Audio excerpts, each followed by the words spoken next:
Aloha, everybody. I'm Mike Chock, and along with me is Manny Halican. Aloha. This is the Mike and Manny show, and this is the first of its kind. So whatever is, yeah. So I just wanted to start this off, and what makes it unique is Manny and I are both builders and both members of the Ukulele Guild of Hawaii, and we thought it'd be kind of cool for instead of players together playing instruments, just builders talking story. And I thought maybe, Manny, you've been building a long time now. Maybe you can give us some background. Yeah, I've been building about maybe 16, 18 years, give or take some time. Don't remember anymore. Yeah, so that means 73 it's years long. old. Kind of, the water all kind of dry up in the brain. So, yeah. And the cool thing about it is the guy who taught me was one of your students. Uh, I hung around him for maybe like about 3, 4, 5 years. So that's got to be Takea. Yeah. Norman Takea. And, what's really cool is I like going back and you learn every time you go back and different people you meet who take the class, although they're not builders or they're trying to be builders, but they all have something to offer. Yeah, that's really true. No matter if they built Yeah. anything or not, but they come up with these crazy ideas. So, well, I met this guy, husband and wife, Filipino guy. They took the class, and then he's an artist. He's a freehand artist, and he likes to draw birds, Hawaiian Cool. foliage, and he does all that Hawaiian stuff, Hawaiian drawings. And he's a retired. He used to work for the police station, I think. And but then he came to the class, and we got good to be good friends. And then one day he comes to class and he has his inlay. He freehands the inlay, and then he puts his little things in. So I look at the inlay and I go, "What is that?" He said, "It's powdered glitter." And Yee. I said, "What are you doing?" And and it looks awesome, man. It's a new material that I haven't seen anybody use before. Yeah, yeah. So a guy coming from no ukulele background and introducing this kind of stuff, and you learn Yeah. a little bit from everybody that comes. I think that's the beauty of actually teaching is you never know who you're going to get. And while you're teaching it, what really comes out is their own experience. That means you can get this guy who's good at cutting toenails, but he's the best toenail clipper in the world. You get to meet him, and pretty soon your nails get better too. So you just never know what you bring to the table. I tell my students that once you're into ukulele, the world around you becomes ukulele. So when you go into long drugs and you're going to buy Clorox for your wife, when you're checking out the Clorox, you're looking at, whoa, Tide get different colors than oxymoron or whatever it would be. And you're looking at it and you're thinking, gee, the colors for that Tide box, that would be kind of cool on a inlay design or whatever. So whatever you look at, it becomes Yeah, part of stuff yeah. you want to put in.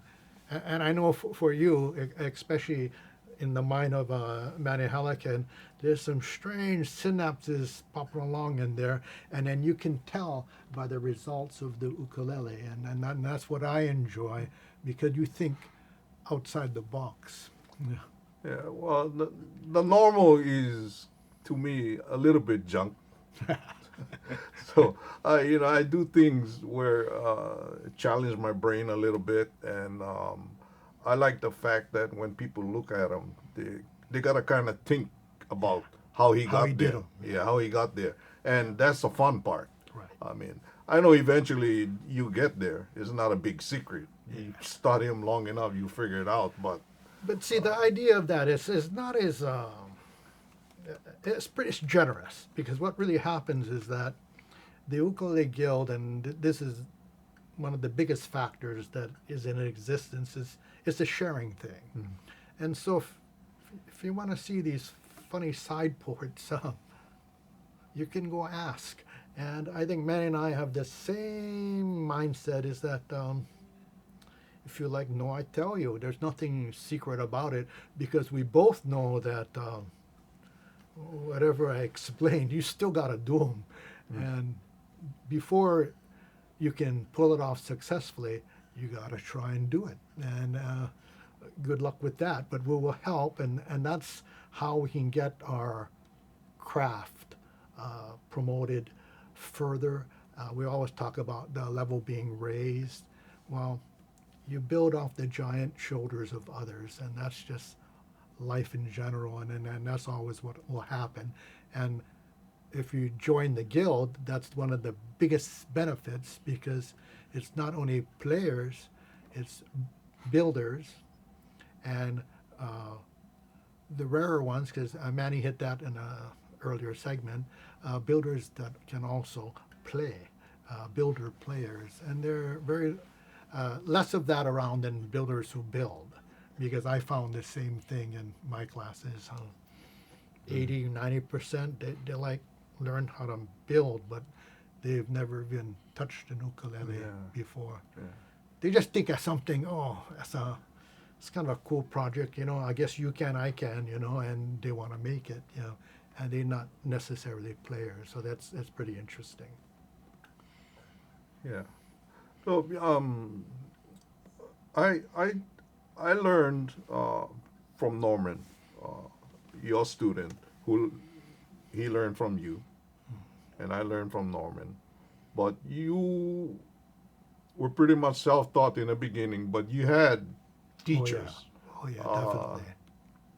Can you mention a few of them? Well, my teachers that go back are really guitar teachers, and they're awesome. So it would be remiss for me not to mention them. My first teacher would be Richard Schneider, and he is deceased now, but world class, and he got me into the kasha design. So my first class in the early 90s was the Richard Schneider's Lost Mountain seminar on how to do the kasha bracing. My second teacher would have been Sergey de Jong. And then Sergey, he's pretty cool, because he's just a world-class builder out in Canada somewhere. He was really poor, but very humble. He's in publications, but all his publications and stuff is stuffed in a box somewhere. He never showed it. But in retrospect now, with the new builders, and a good example would be your good friend Joji Yoshida. When Joji came around and you saw him at the, I guess, ukulele picnic years back, we never realized how great of a builder this boy is, But what we have in common is that he apprenticed under de Jong. And when we went last year to the Tokyo Handicraft fair or show representing the Ukulele Guild, I got to meet about 7 or 8 Japanese builders and one pake guy from Taiwan, who are all former students of Sergey de Jong. They're in the 2000s, like 5-6 years ago. I go back like 20, so a little bit different. We weren't French polishing at the time. But yes, I do, like you say, most of my stuff is self-taught, and we all pick it up. But it would be nice to have teachers, and that's why it's good to share, because your learning curve is that much quicker, and you forget that these guys know so much, but everybody that can share really promotes the guild itself. A funny thing, when the first class I took with Norman, my first question to him was, what kind of ukulele he built, or he teach us to build. And he said, tenor. I said, so what, the thing gonna sound good or what? Gonna sound like one box. And he got offended. But he taught me good. He's a good teacher. When you look about it, when everybody comes to a class, they want to make sure that whatever they made is going to sound awesome, you know. And I keep telling them, hey guys, you know, there's certain things to an ukulele that you can't screw up. And if you get your scale accurate and all your fret spacing is perfect, everything is going to sound right. An A will be an A. Now, if you're talking about quality of sound, that's a whole different animal. Maybe your A not going to sound as good as somebody else's A, but damn it, it's still an A, and it's still an accurate A. So when in doubt, amplify. Yeah. So I think once you get across the point that there are certain things in a process that cannot be deviated from, that's set in stone. Everything comes out, and everybody's happy when it's finished. And I think you find that with your guys. Yeah. They finish one, they play it, and then you play it with them, and more happy, and they're on to their next one. And they you like know. make some more. There it is, and then no end, yeah. So I don't know. So I guess we can end this, and what I do is I'll put myself in the hot seat, and I'll let Manny cruise off with a song. We can end that, and then I'll kind of try and join and keep up with him. Okay. We shoot.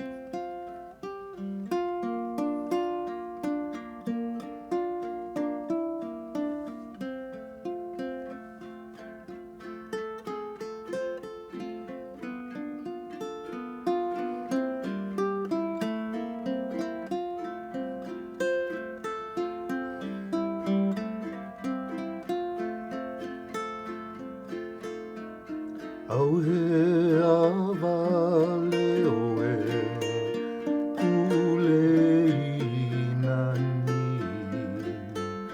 Hoi mai no ka ua lai